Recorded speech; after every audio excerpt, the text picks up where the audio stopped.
And we want to look at the cooking gas subsidy plan from Treasury right now.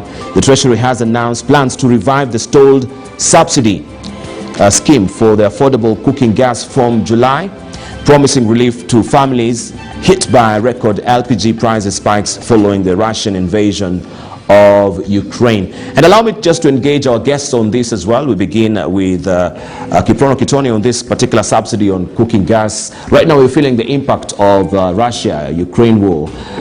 People of course are smarting from what is affecting the supply chain, especially when it comes to oil. We know the crude oil, a barrel has been going up upwards $1. I think the last time we checked it was over 100. I don't know right now what actually the price per barrel is, and that is affecting even, of course, the wheat imports here in the country. Russia is a big exporter, and Ukraine is a big exporter of wheat.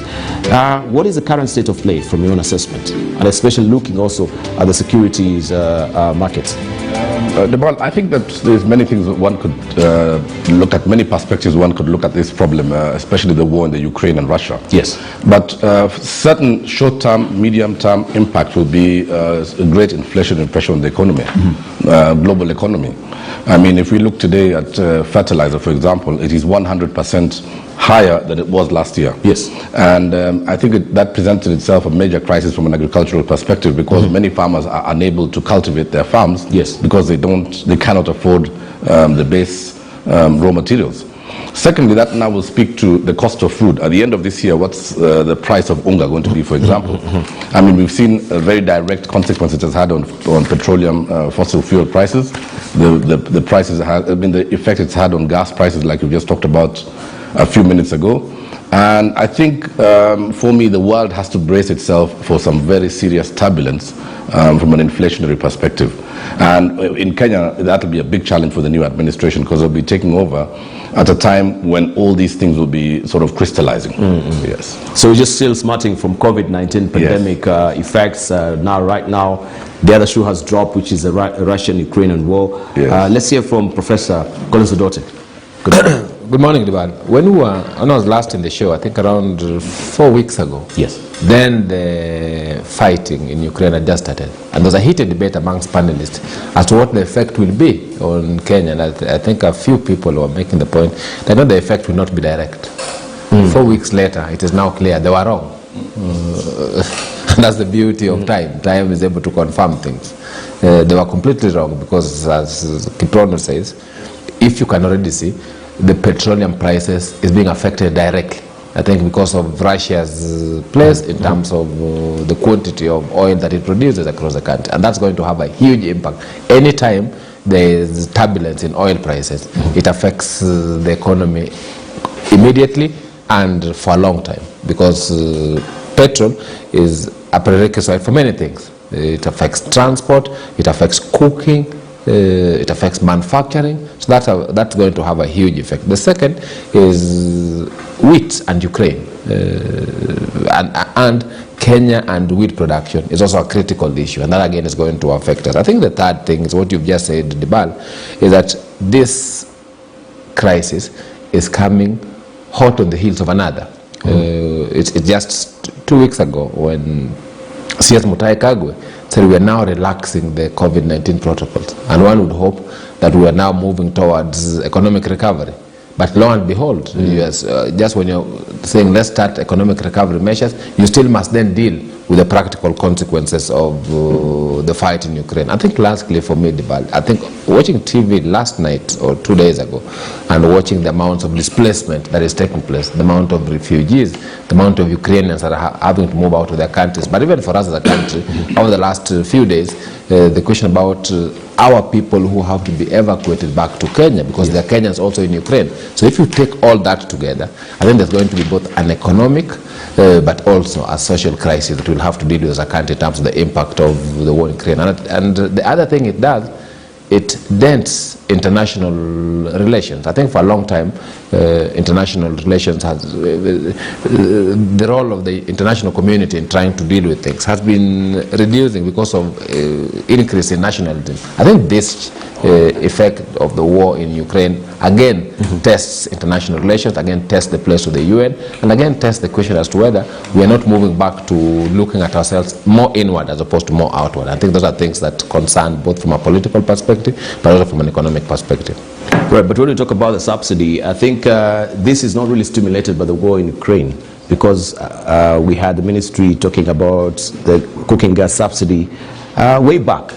When you remember also, they were trying to introduce the reticulated gas to some of the houses, and then that particular plan was shelved as well. This was also in tandem with the subsidy.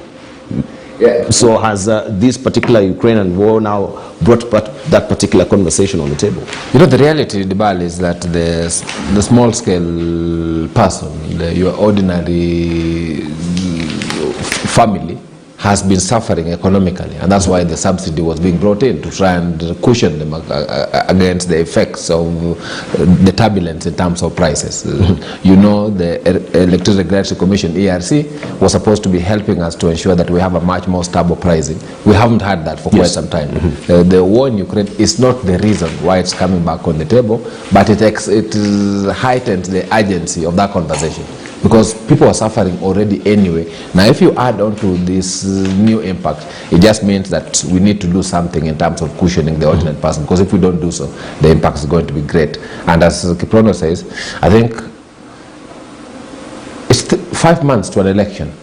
Whoever takes over in August is going to take over when the rhetoric ends with a huge economic challenge. A huge economic challenge that, if you remember John Michuki's many years conversation of juggling the role lever, this is going to be worse than juggling the role lever. And I think it's going to require a lot of innovation to just stable the Kenyan economic ship. Right, thank you.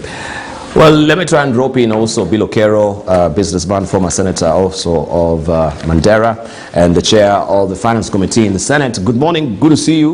We actually were looking at the dailies as well, and just talking about the repercussions right now that we're facing here in the country in regard to the prices of LPG, that is the cooking gas. But now at least there is relief from Treasury, who are coming up with a subsidy. But if you may recall also, there were conversations on how the government is trying to introduce reticulated gas to the households, having a pilot phase here in Nairobi, as it were, and also this subsidy was part of that particular package that was shelved. Do you think that this should have happened way before now this Russian-Ukrainian war has erupted? Good morning. Morning. Thank you very much. I think this issue has been long overdue. We've had discussions on this way back, and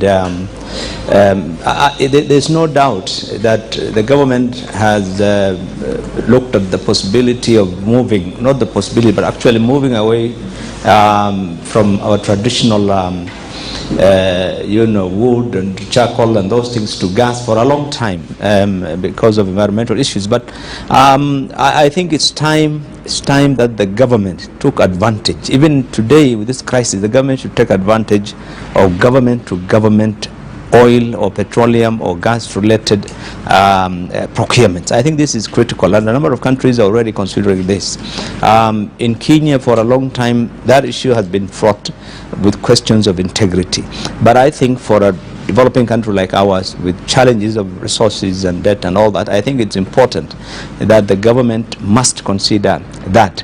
Having said that, however, I think the government's decision now to provide this subsidy is welcome. Gas has really been priced out for many people today. It's just like any other of the petroleum related products. So I think it's very important that the government goes ahead with that subsidy, because it is vital today, and for the challenges that my colleagues have mentioned, which we have facing in the few months to come if this war continues. Thank you very much. All right, let's just move on. We want now to focus on the story that also has been doing headlines as far as Safaricom is concerned, and the unbundling of Safaricom from the M-Pesa. We know the central bank is in talks with telecom company Safaricom about separating M-Pesa to run as a standalone entity. And this means that Safaricom could soon separate M-Pesa from its mobile and data business in a move that will significantly disrupt East Africa's most profitable company and the region's telecommunications industry. CBK is pushing to have telecommunications service providers hive off their mobile money businesses to improve regulations and customer protection. CBK Governor Patrick Njoroge says the mobile wallet is equivalent to the 14th largest commercial bank. According to Safaricom, the move, which has no timetable yet, is a part of a bigger process that needs regulatory approval. Njoroge was giving his submissions to the Senate Committee on Information and Technology, which is probing alleged monopolistic practices by Safaricom. According to CBK, telcos will be expected to adopt a structure similar to that of commercial banks, where the group forms an umbrella entity with other businesses like voice, data and mobile money listed as subsidiaries.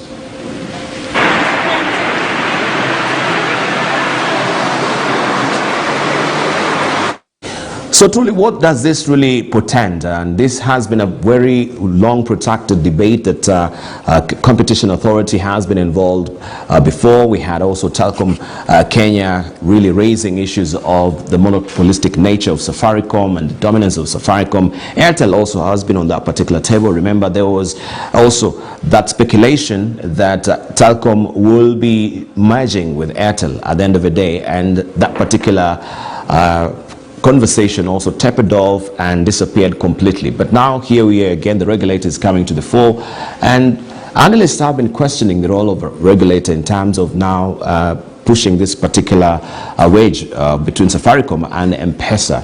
Is it supposed to be, of course, regulating or sort of also driving the wage in the businesses? And if you are successful as a business at the end of the day, should you be punished, so to speak, as people are saying, that you have to unbundle some of your business segment as well? Let's just hear from Kiprono Kitoni. Looking at this development, of course, Safaricom is listed at the NSE. What do you think, and how is this going to, does it portend for Safaricom, as it were? Debal, I happen to be a close business partner of Safaricom. I've been one of their distributors since they first opened business in 2000. Yes. And Safaricom is and has been an incredible success story. A success story that should be replicated by other enterprises in this country. Safaricom is regulated by two regulators, that is the Central Bank of Kenya and the Communications Authority of Kenya. And looking at the success of Safaricom over the recent past, I mean, it has been a company which has been highly innovative, and we have noted last week that the Central Bank of Kenya is pushing for an unbundling of M-Pesa from Safaricom's core business. Mm-hmm. My position is that that may be a positive step, because it might also help to de-risk the two businesses. Mm-hmm. M-Pesa has proven itself to be a major transactional channel for this country. In fact, about 1/3 of our GDP is transacted by M-Pesa. Mm-hmm. However, having said that, I think it needs to be handled with great care. And it mustn't be seen that Safaricom is being punished for its own success. But from a market point of view, I think having M-Pesa as a separate standalone enterprise from the main core business of Safaricom might be a good thing even for the market. Then we now have two companies that are, you know, significantly successful. Mm-hmm. And separation will also de-risk the businesses and enhance their growth. Mm-hmm. So for me, given the enormity of Safaricom, which actually currently occupies about 50% of total market capitalization on the stock exchange, mm-hmm. I favor the idea that we should perhaps have two entities, that is M-Pesa and Safaricom, operating separately. But this needs to be handled with the greatest of care, not to tamper with the golden goose. All right, and what will be the golden rules? I mean, the company itself is been highly successful in its current formation. So even if it was to be unbundled, it must be a process as opposed to an event. It's not a light switch that you can turn off and on and say, fine, let's split this, it's a piece of meat, so let's just cut it into two, and both pieces will be palatable. So I think it needs to be handled with great care, and I think the management and the stakeholders of Safaricom need to be onboarded into this idea. But I think in the longer term, it is certainly in the interests of all if these two entities could be separated. Right. M-Pesa, under M-Pesa Africa, led by Sitoyo Lopokoit, is actually leading a charge now across the continent in taking M-Pesa services across the continent. So really, they have the wherewithal and the resources to become a major player across the continent, and perhaps even globally. CBK, you know, has been watching from the periphery when we had all this tug of war between Telcom and Safaricom and the Airtel, and the Competition Authority was now actually trying to intervene at the end of the day. So why are they providentially coming into play right now? Why now? People will ask, why now, CBK? Debal, I was in the room in 2007 when M-Pesa was launched, and many people were skeptical. They thought, this is just a nuisance, yet another service that they would like, for example, us as the resellers to go and partake in. Little did we know that it was going to actually have a major effect on the way that we live and the way that we transact. I think literally everybody in this room today can say that they will conduct some of their transactions in the course of this day on M-Pesa. So M-Pesa, as a standalone technology and as a transactional enabler, has come of age. And M-Pesa today, even if you look and do a breakout of the financials of Safaricom, M-Pesa is a big contributor. However, Safaricom continues to be a dominant player in the provision of fixed data, in the provision of voice, and in the provision of many other services. In fact, right now, they are leading the charge on the Internet of Things. So I believe that there's enough business and enough commercial value proposition in Safaricom in its current formation. But M-Pesa alone is a huge and significant emerging business that could be really listed on its own. But even maybe just broadening the discussion a bit, the enormous power that Safaricom now is holding in terms of just the running of affairs of this country, and that monopolistic nature that we're talking about, it could be also, so to speak, a threat. We've seen when M-Pesa grounds to a halt, the way things are affected here in the country, people cannot transact. So in a way, it could hold many to ransom if Safaricom has that particular power. Could we just maybe broaden the discussion to that particular arena where we're talking about even security? Actually, if you look at the front page of the Nation today, you will see, not the front page, the back page of the Nation. Of the Nation, yes. You will see that the debate before the Senate is actually wider than unbundling of Safaricom and M-Pesa. Yes, Safaricom faces 3 billion loss in tariff review. And it's talking about the mobile transfer rates between Safaricom and the other countries. And I think it goes to the same point you're making. And the same point you're making is, number one, what is the current status of Safaricom as a company, and what is our response as a country? I think Kiprono is right on one side of the equation, which is about the success of Safaricom. On the other side, I think the debate is about the dominant nature of Safaricom and some of the challenges that provides. I think the question we must ask ourselves, how do we deal with those two sides of the same equation? How do we deal with success, and how do we deal with dominance? In my view, I think whichever way we go about it, we must be able to address the dominance, but do so in a manner that's not punishing the successful person. And I think that's the larger message that should be being sent. Because the reality, Debal, if we go back to M-Pesa, it is not the mistake of M-Pesa. It is the mistake of regulation. Because regulation has been behind technology and innovation. So what should be happening is to say, we want to catch up with what is happening from a technological point of view. That when this thing started, we thought it was just an experiment. It didn't look too big. But at some point in time, I think around 3 years ago, there was already admission in the country that, M-Pesa is bigger than any other bank in this country. Yet it is unregulated. It is unregulated not because they are avoiding regulation, but because there's a regulatory gap. There was a regulatory gap. So if we are trying to now create a regulatory framework to govern what is happening within M-Pesa, including unbundling, I think it's a useful thing, but it should not be done in a manner that says you have made a mistake, you are a criminal, because I think that's wrong. I think what we should be actually doing is to ask ourselves, how do we promote many more other companies to be as successful as Safaricom? Because that's the only way you can be able to grow this economy.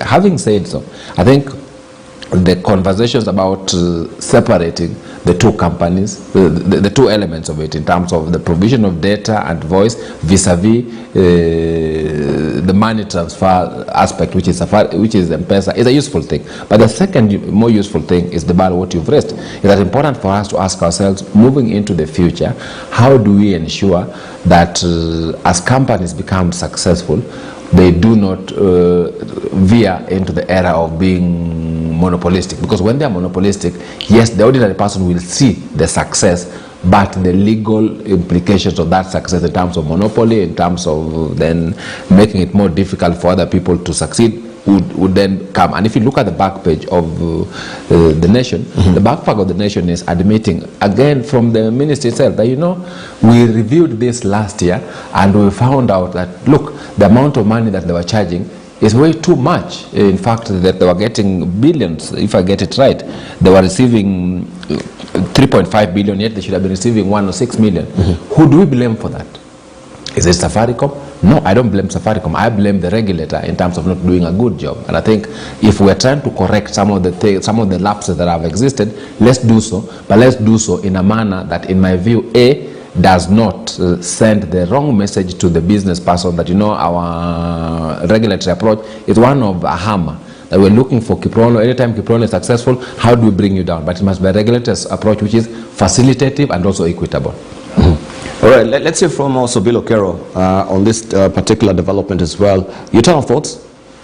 Yeah, Dibala, I think of course, I agree with the gentleman that Safaricom, and specifically the M-Pesa, is a global leader in fintech. I mean, it's that success is recognized in the whole world, that really they are pioneers in this. And one of the things that I see is that there is the hidden hand of the commercial banks in the CBK governor's remarks lately, and clearly the reason is the M-Pesa has taken quite a chunk of the business that commercial banks have always done. When was the last time you or me or any of us has gone to the bank to draw cash or used your credit card, or transferred money? Nowadays, all these things we do through M-Pesa, literally. And so there are a lot of things that needs to be considered. And one of the things, the challenges I want to, tell the central bank governor is that there has to be, and I agree with my colleagues, that there has to be public participation, serious public participation in this matter, because this mobile money has succeeded in many ways, not just the innovative aspect of it that has been mentioned by Kiprono, but I think in deepening the financial inclusivity in this country. I mean, all over the country today, you can talk about everyone literally has an opportunity to transfer money or receive money wherever they are, in the remotest places in this country. They have also enhanced efficiency, really, and I think many of these other institutions now around the mobile money have taken advantage of the mobiles, of this M-Pesa successes to develop very innovative and very efficient, transactions, financial transactions that have helped businesses and individuals. So I think there's no difficulty, and I don't think there's any challenge or any opposition to the businesses running separately, M-Pesa on a different platform, a different entity altogether. I agree with Kiprona that's fine, but I think the issue is the attempt to regulate. Already is regulated by CBK and is already regulated by CCK. I don't think that is the issue. The issue is, what is the end game? What exactly does the government want from M-Pesa? I mean, every business in this world has risks. Commercial banks have risks. Commercial banks, you remember when the banking sector collapsed in America in 2008 in the Wall Street. So there is no enterprise, no business that is free from risks. So we cannot look at M-Pesa and say, what if it's 60-70% of the country is tied to M-Pesa, and so what happens if it grinds to a halt? I mean, it has been there for the last more than a decade now. and so far it's been growing. And I think Safaricom has a challenge. I remember Michael Joseph used to say that he used to blame the queue habits. He used to say the Kenyans are queue people because he does not understand why everybody wants to be on Safaricom. And I remember when the competitors tried to reduce their rates to even 0 or even a shilling when Safaricom was at 4 shillings or 5 shillings, but people were still stuck with Safaricom, and he used to be surprised why he would. So I think yes, there is monopoly needs to be controlled in terms of pricing. They have products and so forth, as is being mentioned today in the papers. But I think the success of this institution should be looked at from the point of view of the benefits to the public in Kenya, to the businesses, to the individuals across the country. Kenyans are really way advanced in terms of financial inclusivity, in terms of efficiency in money, financial transactions because of M-Pesa today. Wherever you are in the world, if you have an M-Pesa account today, you can be in London and still make your payments, still make your transfer to anywhere in this country without. So I think we need to, the government needs to focus not just on regulation, but the government needs to focus on facilitating business. It's one of the weaknesses of central bank. Central bank has become a tool for the commercial banks, nothing else. Their interest is the interest of the commercial banks. They no longer look at the interest of businesses. They don't look at facilitating business. And I think that is a critical thing that all our institutions, KRA, CBK, and all these institutions, regulators need to look at. That there is one aspect that is regulation, but there is also the need to enhance and facilitate business so that institutions grow and the economy grows, and you enable an appropriate business environment. And I think this is, for me, that is the most important thing. Probably wanted to say something. Please. I couldn't agree more with Bill Okero. One of the enduring legacies of President Kenyatta is the economic diplomacy that he's done, opening doors and markets to Kenya and vice versa. And I think for me, we need to start to ask ourselves, dominant where? I mean, what I would like to see myself is a Safaricom and an M-Pesa that is not just dominant in Kenya. We need a company that is dominant across our continent, and perhaps even to go further afield. We've seen South African companies that have worked very aggressively to create a footprint across the continent. We've seen Dr. Mwangi of Equity Bank. I'm a great admirer of James Mwangi because he's had the courage to take his bank to many other countries, and he's being successful in those countries as well. He's had his fair share of challenges, but he's continuing to lead the charge of Kenyan enterprise across the continent of Africa. And I think for me, we really need to challenge a company like Safaricom to actually go out there like they've done in Ethiopia, establish the same and prove themselves to be capable of deploying the same commercial success across other platforms, jurisdictionally. So do you think also this particular unbundling will affect the entry into Ethiopia, as it were? I think M-Pesa, for one, is a no-brainer. I mean, in any country that will allow M-Pesa to be embraced into its economic infrastructure, it will be a no-brainer that will be successful.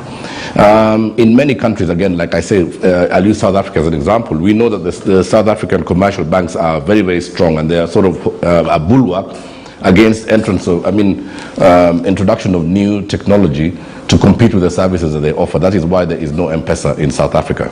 But I think that there are still many opportunities. The continent's got almost 50-something countries. Really, we need to encourage this company to go out there, lead the charge, and develop the same commercial success. All right, let's hear from Professor Kolsodo. 3 things, and let me start with the last one, where you ask, will unbundling affect its entry into Ethiopia? It shouldn't. The reason why it shouldn't is that the unbundling should not be about punishing it. The unbundling must be about ensuring that as it operates more efficiently and it competes more fairly. So it's not about, in my view, and should not be about now punishing M-Pesa and making M-Pesa less successful. Just saying that this company doing the 2 things becomes too big, and in terms of the competition, it might be seen to be a monopoly. So let's separate the 2 of them so that the focus on their coefficient. That should still make it possible, because you can have a holding company, make it possible for you to be able to do the 2 business. So that should be the focus. But the second, and I think I wanted to just respond to what Bill Okero said. I think it's important that CBK moves away from the traditional approach of regulation. A traditional approach of regulation which focuses on, we want to close, we want to stop. That cannot be. the approach in the new era must be one that recognizes that we want to facilitate and we want to ensure that innovation is celebrated. And I think that's a critical issue. Because if you look at it in reality, around 5 years ago, if you went to the West, everybody would be using a credit card. You would be going, I remember going to some place in Germany, I think around 7 years ago, and I'd changed my money into euros. So I was carrying 1,500 euros, and everybody was saying, are you mad? Why are you carrying this amount of money? You guys are so rich. And I was like, what do you mean? It is the normal business. Because here, you knew that your money was in cash. You always carried a wallet. Then first come COVID. After COVID, you now can walk for a month without your wallet. You don't need it. In fact, the last time I was looking for my wallet 2 days ago, and I had to ask my wife, where is my wallet? Because in reality, your wallet is your phone. Because of COVID, everybody moved cashless, from the mama mboga to the business mogul. So I think if we look at, and that's because of Safaricom, the day that technology is disrupted, for those 2 hours, everybody will be suffering. Where do I get money? There are times you go and if your M-Pesa is not working, you're like, I don't have cash on me. So as opposed to a focus that seeks to dent that kind of innovation, both from CBK to our members of parliament who are discussing it, to all of us, I think we must be discussing it in a manner that we celebrate and a manner that we enhance its growth. We should all be excited, Debal, when Safaricom goes to Ethiopia. In the past, we've been used to companies from South Africa coming here and we complain and say they're taking over our business. Now we have businesses that are essentially located in Kenya moving out. We have Safaricom, we have Equity, and we have Kenya Commercial Bank. Our responsibility as a country must be to ensure that the business environment is one that supports them.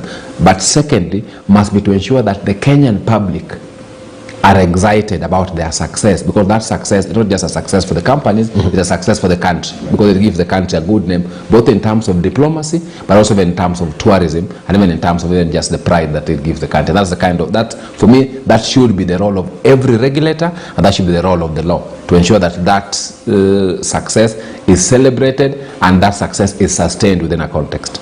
Right. We want to take a short break right now, but of course also the question that will come to the fore is, we know CBK is trying to roll out the digital currency, and it's heavily reliant on the 3G, 4G network, as it were, at the end of the day. So are we caught up actually in a catch-22 that CBK is reliant on this 4G network, which is, of course, right up the alley of the telcos, as it were, Safaricom being one of them at the end of the day. So how will that really pan out? Will it also get affected at the end of the day? So this is a question that we'll be probing on the other side of the break. We are watching Sokoni here on Morning Prime. Don't go away. Much more on the other side of a break.